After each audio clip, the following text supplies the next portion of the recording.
A very good morning to all of you. So, in today's session, we are going to discuss about the various types of synergy. In the previous videos, we have discussed about the meaning of the synergy. So, now today we are going to discuss about the various types of synergy. The first is your corporate synergy. That what is corporate synergy?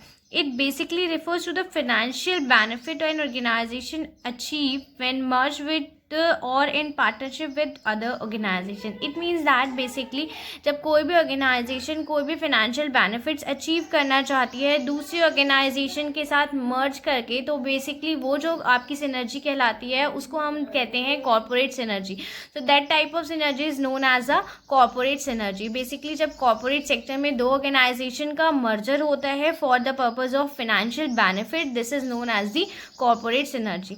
अब corporate synergy के बहुत सारे types होते हैं, तो हम one by one उन सारे टाइप्स को डिस्कस करते हैं. The first is your market synergy. Market synergy क्या होती है? जब कभी भी हम मार्केटिंग बेनिफिट्स के लिए दो कंपनीज को आपस में मर्ज कर लेते हैं या उन दो कंपनीज आपस में एक दूसरे को एक्वायर कर लेते हैं या एक दूसरे के साथ मर्जर कर लेती हैं ट्रांजेक्शन का, तो वो सारी सिनर्जी किस में आती है? आपकी मार्केटिंग सिनर्जी में आती है. ये जो सिनर्जी होती है बेसिकली आपकी रिसर्च एंड डेवलपमेंट मार्केटिंग के रिगार्डिंग जितने भी किए जाते हैं उन टाइप के ट्रांजेक्शन्स में की जाती हैं. बेसिकली मार्केटिंग टूल्स में जो मार्केटिंग स्ट्रैटेजीज होती हैं उन सारी चीज़ों के लिए की जाती हैं. तो जिस टाइप की सिनर्जी जिसमें बेसिकली हम क्या करते हैं मार्केटिंग बेनिफिट की पर्पज से की जाती हैं, वो सारी सिनर्जी आपकी किस में आती है? मार्केटिंग सिनर्जी में आती है. ओके, सो अगर मैं बात करूँ मार्केटिंग सिनर्जी की, सो यहाँ पे एक बहुत ही अच्छा एग्जाम्पल कोड होके आता है मार्केटिंग सिनर्जी के रिगार्डिंग. हमारी एक बॉडी है बेसिकली जिसको हम बार्क बोलते हैं. इसका फुल फॉर्म होता है ब्रॉडकास्ट ऑडियंस रिसर्च काउंसिल, जो basically TV measurement science industry body है. आपकी टीवी के रिगार्डिंग या आपकी इलेक्ट्रॉनिक मीडिया के रिगार्डिंग या आपकी मीडिया के रिगार्डिंग जितने भी टाइप के रिसर्च एंड डेवलपमेंट्स किए जाते हैं, जितने भी तरीके के सर्वे कंडक्ट कराए जाते हैं, उसमें बेसिकली बार्क का बहुत ही इंपॉर्टेंट रोल प्ले होता है. सो बार्क ने क्या किया था? नेल्सन को अपॉइंट किया था अपनी एजेंसी के रूप में इन 2017. ओके, सो बेसिक एम क्या था? बार्क ने जो नेल्सन को अपॉइंट किया उसके पीछे जो बेसिक रीजन था वो ये था to conduct the universe examination and you can say that to conduct the universe estimation study on television ownership and viewing habits. यानी कि आपकी जो टेलीविजन के रिगार्डिंग ओनरशिप है उसके रिगार्डिंग स्टडी के लिए, और जो पीपल की बेसिकली व्यूइंग हैबिट्स है कि वो क्या देखना पसंद करते हैं, बेसिकली उस चीज़ के रिगार्डिंग एस्टिमेशन के लिए बार्क ने अपनी नेल्सन को यहाँ पे अपॉइंट किया था. सो बेसिकली अगर हम देखें तो ये एक मार्केटिंग सिनर्जी का बहुत ही अच्छा एग्जाम्पल है, क्योंकि यहाँ पे उसका मार्केटिंग एरिया बढ़ा, उसने बेसिकली मार्केटिंग में डील करने के लिए बार्क ने नेल्सन को यहाँ पे अपॉइंट किया. ठीक है, the next is the revenue synergy. If I am talking about the revenue synergy, it means that basically created by two company who work together and generate more revenue. It means that कि जब भी कोई भी दो कंपनियां आपस में काम करके ज़्यादा से ज़्यादा रेवेन्यू को गेट करना चाहती हैं, ज़्यादा से ज़्यादा रेवेन्यू एक्वायर करना चाहती हैं, तो उस टाइप की सिनर्जी को हम क्या बोलते हैं? रेवेन्यू सिनर्जी बोलते हैं. जिस सिनर्जी के पीछे बेसिक मोटिव होता है वो यही होता है कि हम ज़्यादा से ज़्यादा रेवेन्यू गेट कर सकें. सो अगर यहाँ पे हम एग्जाम्पल की बात करते हैं कि बेसिकली रेवेन्यू सिनर्जी के रिगार्डिंग आपका क्या एग्जाम्पल आता है, तो रेवेन्यू सिनर्जी के रिगार्डिंग बहुत ही अच्छा एग्जाम्पल आता है. रिलायंस कम्युनिकेशन ने एक्वायर किया था रशियन कॉन्ग्लोमेरेट को इंडियन टेलीकॉम बिजनेस, जो basically Indian telecom business MTS के नाम से करती थी. ओके, यहाँ पे अगर मैं बोलूँ तो 2016 की बात है ये. 2016 में रिलायंस कम्युनिकेशन ने क्या किया था? एमटीएस को एक्वायर किया था, और एमटीएस को एक्वायर करने से बेसिकली उसको 9 मिलियन कस्टमर्स गेट किए थे उसने इस एक्विजिशन में. और उसके अलावा यहाँ पे जो उनको बेनिफिट हुआ था वो 1500 करोड़ का बेनिफिट हुआ था. उनका जो एनुअल रेवेन्यू था एमटीएस का, that is 15 crore annual revenue, जो कि basically Reliance group of industries को इस चीज़ का फायदा मिला था. जो आपकी ये एमटीएस थी ये बेसिकली एसएसटीएल ऑफर करता था मोबाइल की telephonic services under MTS brand. तो बेसिकली एसएसटीएल कंपनी थी जो एमटीएस ब्रांड के नाम से आपकी जो इंडियन मार्केट है, इंडियन टेलीफोनिक सर्विसेज है, उसमें सर्विसेज को ऑफर कर रही थी. और जो बेसिकली एसएसटीएल थी, what is SSTL? That is Sistema Shyam tele services limited. तो इसी नाम से बेसिकली एक रशियन कंपनी थी ये, जो इंडियन मार्केट में एसएसटीएल कंपनी एमटीएस के नाम से डील कर रही थी। रिलायंस ने 2016 में एमटीएस को एक्वायर किया। एक्वायर करने के साथ साथ जो बेसिक इसकी जो सिनर्जी थी बेसिकली वो थी रेवेन्यू सिनर्जी, जिसके पीछे जो बेसिक मोटिव था एक्विजिशन का वो था आपके रेवेन्यू को बहुत ज़्यादा अर्न करना, ठीक है, ओके। अगर मैं बात करूँ नेक्स्ट सिनर्जी की, that is financial synergy. Financial synergy क्या होती है? Synergy created by merger and acquisition to attain benefit like cash flow, assets, tax benefit etcetera. यानी वो उस सारी टाइप की सिनर्जी जो बेसिकली किस लिए क्रिएट की जाती है, जो बेसिकली इसलिए क्रिएट की जाती है ताकि आप ज़्यादा से ज़्यादा मर्जर एक्विजिशन हम इसलिए करते हैं इस टाइप की सिनर्जी में ताकि हमें ज़्यादा से ज़्यादा फाइनेंशियल बेनिफिट्स मिल सकें, लाइक हमारे कैश फ्लोज इंक्रीज हो जाएं, हमारी एसेट्स इंक्रीज हो जाएं, जो भी हमारी टैक्स लाइबिलिटीज़ हैं या जो हमारे टैक्स बेनिफिट्स हैं वो हमें मिल सकें। सो ये इन सारी टाइप की सिनर्जी को हम किस में काउंट करते हैं? फाइनेंशियल सिनर्जी में काउंट करते हैं, okay. So if I am talking about the example of the financial synergy, so यहाँ पे एक बहुत ही अच्छा एग्जांपल निकल के आता है, that is the merger of times bank with HDFC. HDFC bank हम सबको पता है प्राइवेट सेक्टर का सबसे लार्जेस्ट बैंक है, largest bank in private sector bank में काउंट किया जाता है HDFC bank. So basically HDFC bank ने का टाइम्स बैंक का मर्जर हुआ था एचडीएफसी बैंक के साथ, ठीक है।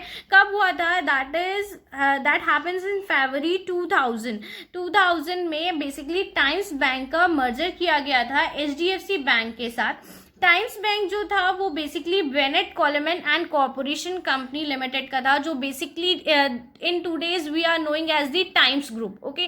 तो जो टाइम्स ग्रुप था उसी का आपका टाइम्स बैंक था, जिसका मर्जर कर दिया गया एचडीएफसी बैंक के साथ फरवरी में 2000 में। बेसिक रीजन यहाँ पे यही था कि यहाँ पे जो बेसिक रीजन था वो बेसिकली जो ये मर्जर किया गया टाइम्स बैंक का एचडीएफसी बैंक में, इसके पीछे जो बेसिक मोटिव था वो फाइनेंशियल सिनर्जी का ही मोटिव था, क्योंकि दोनों ही ऑर्गेनाइजेशन फाइनेंशियल सिनर्जी को गेट करना चाहती थी। दैट्स व्हाई इन्होंने क्या किया? आपस में मर्जर कर दिया, ओके। अगर मैं नेक्स्ट एग्जांपल की बात करती हूँ फाइनेंशियल सिनर्जी में, तो एक बहुत ही अच्छा एग्जांपल यहाँ पे निकल के आता है, that is a example of ICI limited with the ICICI bank, okay. ICICI limited का यहाँ पे बेसिकली आईसीआईसी बैंक में मर्जर हुआ था। सो ये मर्जर कब हुआ था? ये मर्जर हुआ था आपका अप्रैल 2002 में हुआ था, ठीक है। RBI approve the merger of ICICI limited and to its wholly own subsidiary. इसकी दो सब्सिडरी थी, ICICI personal financial services and ICICI capital services limited. तो इन दोनों ही सब्सिडरी का मर्जर कर दिया गया था आईसीआईसीआई बैंक में। और ये मर्जर कब किया गया था? ये मर्जर किया गया था अप्रैल 2002 में किया गया था, ओके। सो आई होप यहाँ पे आपको ये सारी टाइप की आपकी जितनी भी मैंने अभी सिनर्जी आपको बताई ये समझ में आई होगी। So now move on the next type of the synergy, that is basically the first is your cost synergy. अगर मैं कॉस्ट सिनर्जी की बात करूं तो बेसिकली कॉस्ट सिनर्जी क्या होती है? It refers to the achieving synergy created by eliminating unnecessary cost of the merger business entity. It means that जब कभी भी आपकी दो ऑर्गेनाइजेशन जो आपकी कॉस्ट कटिंग के बेसिस पे जो इनका बेसिक मेन एम होता है आपस में मर्जर करने का या एक्विजिशन करने का, जो बेसिक एम होता है बेसिकली वो ये होता है ताकि वो अपनी कॉस्ट कटिंग कर सके, अपना जो अननेसेसरी कॉस्ट है उसको एलिमिनेट कर सके। सो वो सारी जितनी भी मर्जर या एक्विजिशंस काउंट होते हैं वो सब कॉस्ट सिनर्जी में काउंट होते हैं। यहाँ पर जो मैं आपको कॉस्ट सिनर्जी के रिगार्डिंग एक एग्जांपल दूंगी, that is merger of Alcatel leucine with Nokia.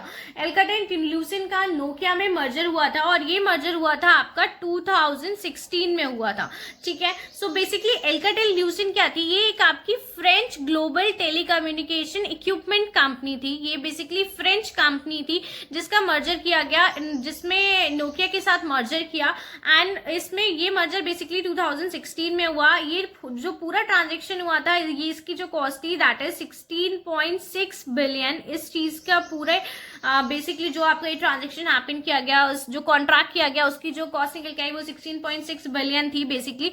तो नोकिया ने बेसिकली क्या किया था? अल्काटेल ल्यूसिन के साथ में मर्जर किया था ताकि ये जो बेसिक मर्जर किया था नोकिया ने, इसके पीछे बेसिक एम ये था ताकि वो अपना जो ग्लोबल टेलीकम्युनिकेशन इक्विपमेंट कंपनी के साथ मर्जर कर रही है ताकि उसका जो टेलीकम्युनिकेशन है वो उसको और ज्यादा इन्हांस कर सके। वो बेसिकली यहाँ पे क्या कर रही थी, यहाँ पे वो टेक्नोलॉजी इंप्लीमेंट कर रही थी अपनी ऑर्गेनाइजेशन में, ताकि ज्यादा से ज्यादा काम हम टेक्नोलॉजी की हेल्प से कर। नोकिया ने कम से कम अपने 1000 वर्कर्स को पेड ऑफ कर दिया था, क्योंकि यहाँ पे उसने टेक्नोलॉजी का यूज करना शुरू कर दिया था। सो यहाँ पे जो वर्कर्स की रिगार्डिंग कॉस्ट थी उसकी, वो यहाँ पे कट डाउन हो गई थी। Okay, so next is your management synergy. अगर मैं मैनेजमेंट सिनर्जी की बात करती हूँ तो when the management team of both party for better management, जब भी कभी हम दो ऑर्गेनाइजेशन आपस में मर्ज करते हैं for the purpose of better management, तो वो सारी चीजें किस में आती हैं, आपकी मैनेजमेंट सिनर्जी में काउंट होती हैं। अगर मैनेजमेंट सिनर्जी की अगर आप बात करो तो आपको एक बहुत ही लाइव और अच्छा एग्जांपल यहाँ पे देखने को मिलता है। अभी रिसेंटली हुआ था, जो भी इंडियन बैंकिंग स्ट्रक्चर में मर्जर किए गए, उसके पीछे कहीं ना कहीं एक रीजन आपका मैनेजमेंट सिनर्जी का भी था कि दो बैंक आपस में मर्ज होकर अच्छा सा मैनेजमेंट डील कर सके, अच्छी सर्विसेज कस्टमर को प्रोवाइड कर सके। सो उसके रिगार्डिंग जो भी मर्जर किए गए वो सब किस में आते हैं, आपके मैनेजमेंट सिनर्जीज में आते हैं, जो अभी रिसेंटली आपके इंडियन बैंकिंग स्ट्रक्चर में मर्जर किए गए हैं। उसके पीछे कहीं ना कहीं एम आपका मैनेजमेंट सिनर्जी का भी है। Okay, so next type is the multi unit synergy. अभी तक तो हम बात कर रहे थे कॉर्पोरेट सिनर्जी के बारे में, अब next is multi unit synergy. Multi unit synergy basically क्या होती है, it refers to the synergy created when two SBUs of a company work together. Okay, जब आपकी बेसिकली कंपनी की 2 SBU साथ में मिलके काम करने लग जाती हैं। अगर कोई भी दो कंपनी है और उन दो कंपनी की अलग अलग SBU आपस में मिलके काम करने लग जाती हैं, तो उसे हम मल्टी यूनिट सिनर्जी बोलते हैं बेसिकली। तो such synergy is created when a company is engaged in multiple products and services. It means that कि जब भी कोई एक कंपनी मल्टीपल प्रोडक्ट या मल्टीपल सर्विसेज में डील कर रही होती है, सो इस टाइप की सिनर्जी वहां पे बहुत ज्यादा देखने को मिलती है कि दो डिफरेंट कंपनीज की SBUs आपस में कंबाइन हो गई एंड देन उन्होंने अपना बिजनेस कैरी ऑन करना स्टार्ट कर दिया। सो इसी को हम बोलते हैं मल्टी यूनिट सिनर्जी। जो मल्टी यूनिट सिनर्जी में आपके आते हैं that first is the sale synergy. Sale synergy किस लिए की जाती है, सेल सिनर्जी का बेसिक और सिर्फ मोटो होता है टू एनहांस सेल्स। जब भी किसी भी कंपनी की 2 SBUs आपस में कंबाइन होती हैं for the purpose of enhancing their sale, तो वो सिनर्जी आपकी किस में काउंट होती है, सेल सिनर्जी में काउंट होती है। अच्छा, यहाँ पर अगर मैं बात करूँ सेल सिनर्जी के रिगार्डिंग, तो यहाँ पे एक एग्जाम्पल है आपका, भारतीय एयरटेल लिमिटेड ने खरीदा था वीडियोकॉन टेलीकम्युनिकेशन लिमिटेड को, और ये जो पूरा इंटायर स्पेक्ट्रम फॉर ₹4428 करोड़, जो पूरा ये स्पेक्ट्रम उसने खरीदा था वो 4428 करोड़ में खरीदा था भारतीय एयरटेल लिमिटेड ने वीडियोकॉन टेलीकम्युनिकेशन लिमिटेड का। अच्छा, इससे बेसिकली इसने ये कब हुआ, ये हुआ आपका 2017 में। ये भारतीय एयरटेल ने बॉट किया वीडियोकॉन टेलीकम्युनिकेशन को, और इसका जो बेसिक एम था, इससे क्या हुआ, जो एयरटेल अपना 4G प्रोजेक्ट चला रही थी उस समय, जो आपकी 4G स्पीड के रिगार्डिंग वो वर्क कर रही थी, जो आपको इंटरनेट में 4G स्पीड मिल सके, तो उसके रिगार्डिंग इसने वीडियोकॉन को खरीदा था। इससे बेसिकली एयरटेल की जो 1800 मेगाहर्ट्ज स्पीड का एक रिगार्डिंग जो एरियाज था वो उसको मिल गया, और उसने बेसिकली क्या, जो एडिशनल यहाँ पे अगर मैं स्पेक्ट्रम की बात करती हूँ, तो यहाँ पे 1800 मेगाहर्ट्ज एक एडिशनल स्पेक्ट्रम मिल गया था एयरटेल को वर्क करने के लिए, किस पे, 4G प्रोडक्ट पे वर्क करने के लिए, 4G स्पीड का जो प्रोजेक्ट उसका चल रहा था उसके लिए। और बेसिकली इससे जो फायदा होने वाला था वो एयरटेल को होने वाला था, क्योंकि उसकी जो सेल्स थी वो एनहांस होने वाली थी, क्योंकि वो एक टेलीकम्युनिकेशन में ग्लोबल लीडर बनने वाली थी 4G स्पीड के रिगार्डिंग। ओके, तो जब ये बेसिक ये जो ट्रांजेक्शन हुआ यहाँ पे, जो ये मर्जर एक तरीके से हुआ, जब भारतीय एयरटेल लिमिटेड ने वीडियोकॉन को बॉट किया, तो उससे क्या हुआ, एयरटेल को 6 नए एरियाज मिल गए काम करने के लिए। ठीक है, तो जिसमें जो 6 नए एरियाज थे वो बेसिकली उसमें बिहार, हरियाणा, यूपी, MP और भी बहुत सारी चीजें थी जिसमें जिन एरियाज में एयरटेल बेसिकली वर्क कर सकती थी। तो इससे कहीं ना कहीं उसकी जो बेसिक अगर चीज निकल के आ रही थी वो यही आ रही थी कि जो उसकी सेल थी वो बहुत इनहांस हो रही थी इस तरह के ट्रांजैक्शन के रिगार्डिंग। ओके, सो जो इस टाइप की ट्रांजैक्शन हमारे मार्केट प्लेस में देखने को मिलते हैं, जिसमें जो बेसिक एम होता है ऑर्गेनाइजेशन का वो होता है बेसिकली सेल्स को इंक्रीज करना, तो वो सब किस में आते हैं, आपके सेल्स सिनर्जी में आते हैं। Okay, the next is your operating synergy. Operating synergy की अगर मैं बात करती हूँ, तो this type of synergy generate between 2 division with in an organization result in better utilization of its facilities and resources. यानी कि बेसिक से शब्दों में अगर हम इसे समझें या बेसिक लेमैन लैंग्वेज में मैं बात करूं तो बेसिकली यही होता है कि जब आप अपनी ऑपरेटिंग एक्टिविटीज को बहुत ज़्यादा एफिशिएंट बनाना चाहते हो, एक्सीलेंट बनाना चाहते हो, उसके रिगार्डिंग अगर आप कोई भी मर्जर करते हो या एक्यूजेशन करते हो तो वो सब किस में आता है, आपका ऑपरेटिंग सिनर्जी में आता है। ओके, अगर मैं यहाँ पे ऑपरेटिंग सिनर्जी के एग्जाम्पल की बात करती हूँ तो यहाँ पे एयरबर्न एंड टाइम्स ग्रुप में एक स्ट्रैटेजिक पार्टनरशिप हुई थी। एयरबर्न क्या है, बेसिकली आपकी ये ट्रैवल मार्केट में डील करने वाली कंपनी है। इसने क्या किया था 2016 में, ये जो पार्टनरशिप हुई थी ये हुई थी 2016 में। 2016 में एयरबर्न ने टाइम्स ग्रुप के साथ पार्टनरशिप करी। किस लिए पार्टनरशिप करी, क्योंकि वो इंडियन ट्रैवल मार्केट में डील करना चाहती थी। ओके, तो इंडियन ट्रैवल मार्केट में डील करने के लिए उसने क्या करा, टाइम्स ग्रुप के साथ पार्टनरशिप स्टेब्लिश की। टाइम्स ग्रुप हम सबको पता ही है कि टाइम्स ग्रुप क्या है। ओके, तो यहाँ पे जो बेसिक प्लान था उसका वो यही था कि वो अपनी ऑपरेटिंग एक्टिविटीज को इन्हांस करना चाहती थी और बेसिकली इंडियन मार्केट, जो इंडियन ट्रैवल मार्केट है उसमें डील करना चाहती थी। एयरबर्न बेसिकली अगर हम देखें तो ये यूएस की कंपनी है जिसका जो कैलिफोर्निया में इसका हेडक्वार्टर है। सो यहाँ पे इसने टाइम्स ग्रुप के साथ एक बेसिकली कॉन्ट्रैक्ट किया, एक कंबाइन किया, एक पार्टनरशिप करी जिसके आपकी जो हो सके इसकी ये ज्यादा से ज्यादा इंडियन ट्रैवल मार्केट को डेवलप कर सके। अच्छा, जो टाइम्स ग्रुप था वो क्या कर रहा था, टाइम ग्रुप की भी इसमें इन्वेस्टमेंट थी। ये माना जाता है कि बेसिकली टाइम ग्रुप ने अप्रोक्सीमेटली 25 बिलियंस का, यहाँ पे 25 करोड़ बिलियंस का इन्वेस्टमेंट किया था एयरबर्न में, बट एग्जैक्टली डिस्क्लोज नहीं था कि टाइम्स ग्रुप का कितना इन्वेस्टमेंट था इसमें।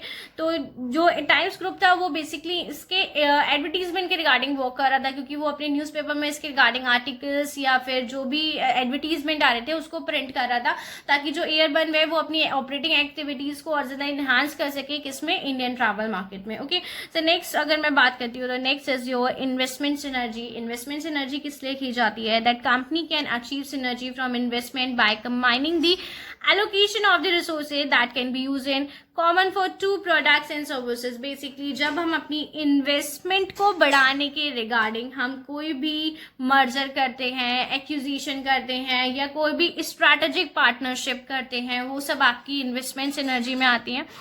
सो इन इन्वेस्टमेंट सिनर्जी का जो मेन एम होता है वो ये होता है ताकि हमारे रिसोर्सेज आपस में कंबाइन कर दिए जाएं। हम जो भी ऑर्गेनाइजेशन जो इन्वेस्टमेंट सिनर्जी में डील कर रहे होते हैं उनका बेसिक एम यही होता है कि उनके रिसोर्सेज आपस में कंबाइन हो जाएं सो दैट वो मार्केट में ज़्यादा से ज़्यादा इन्वेस्टमेंट कर सकें। सो यहाँ पे एक एग्जाम्पल आपको मिलता है, that is Visa, Micromax and Transsoft ने आपस में एक स्ट्रैटेजिक पार्टनरशिप की थी 2016 में। ठीक है, सो ये जो एग्जाम्पल है वो आपका इन्वेस्टमेंट सिनर्जी का हो गया। सो आई थिंक यहाँ पे आपको जो मैंने वेरियस टाइप्स की सिनर्जी बताई है वो समझ में आई होगी। In case you have any doubt you can ask me freely. Thank you, have a good day.